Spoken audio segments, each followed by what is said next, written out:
Hi there. I didn't see you come in. Welcome to my artist studio. Sorry it's such a mess. Oh, you didn't know I had become an artist? It's my newest obsession. Ever since my attempt to become the oldest rookie ever drafted to play in the major leagues turned out to be a bit of a bust. Yeah, I just had an off day. It's a long story. Maybe some other time. Anywho, in this week's special artistic edition of View from the Bleachers, I'd like to share with you a little bit about how I became an artiste. Now, if I can just figure out how to color inside the lines. More on the other side.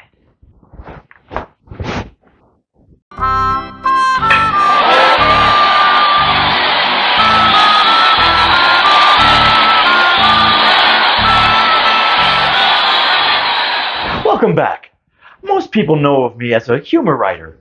A few of them even think of me as a modestly funny humor writer. But now that I've mastered that field, unless you ask my wife or children, I've decided to embark on a new creative journey, life as an artiste.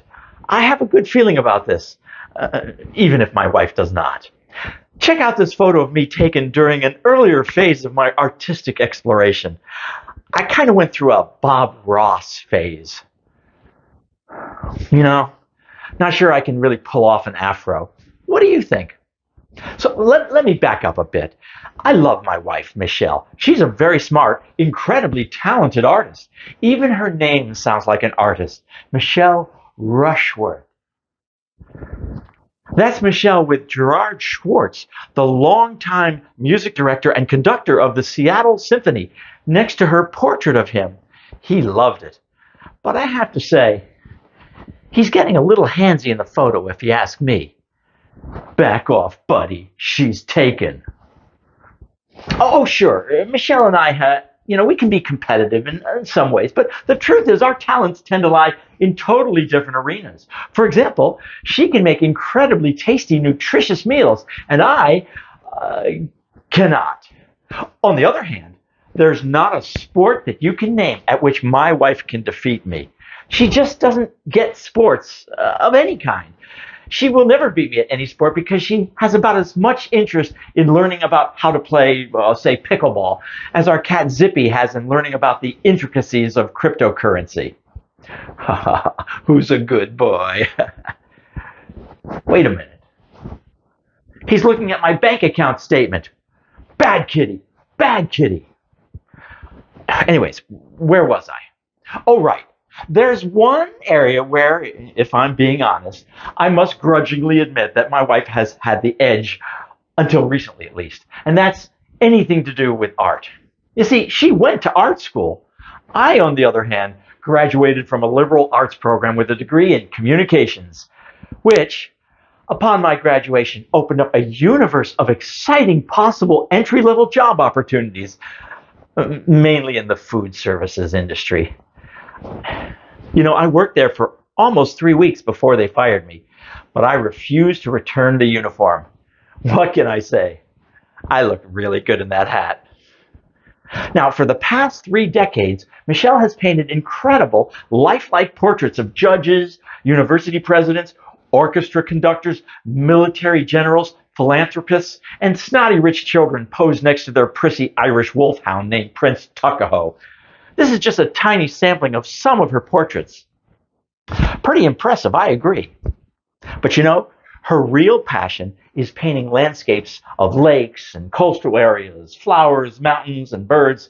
In other words, chick stuff. These are just a few examples of some of her amazing artwork. You can see more at michellerushworth.com. Watching Michelle create her masterpieces has inspired me to explore my own latent artistic potential.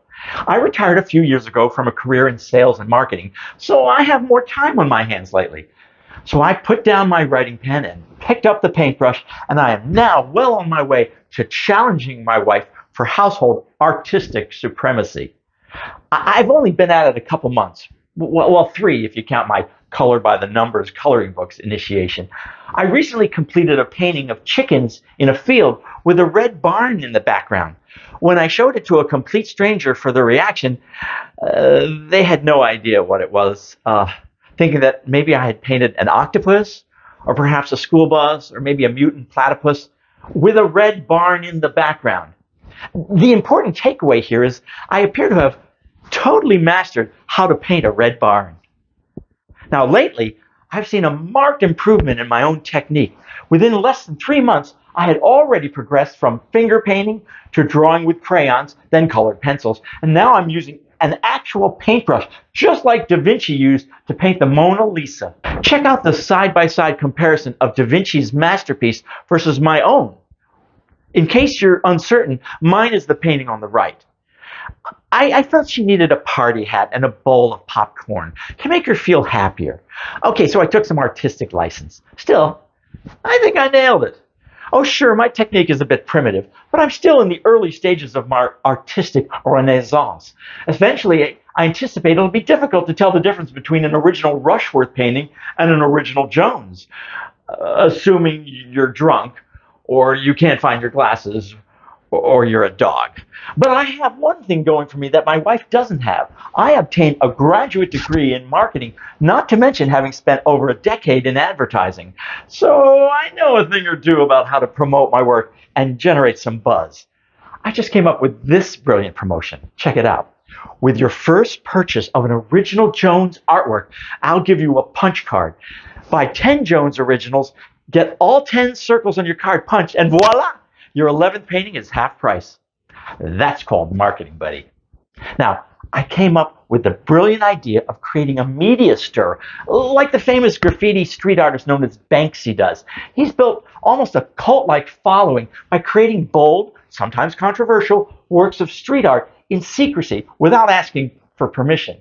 So my idea was to paint over several areas stop signs covered in snow with the edgy word "go," where the word "stop" used to appear. Check it out. Pretty cool, eh? I think it was done in extremely good taste, I assure you. Unfortunately, I was unable to explain to the arresting officer that this was just artistic expression, protected by our Constitution. So unfair. My wife's landscape paintings typically sell for several $1,000s. I might have to start out a little lower initially until I build up a following. I'm starting to get really good, if I do say so myself. Check out my wife's oil painting of lily pads. Hers is the one on the left. And at right is my own interpretation of the same subject matter. Now, at first blush, it's easy to mistake my wife's artwork as superior. But notice how she totally left out the frog in her image. A glaring oversight, if you ask me.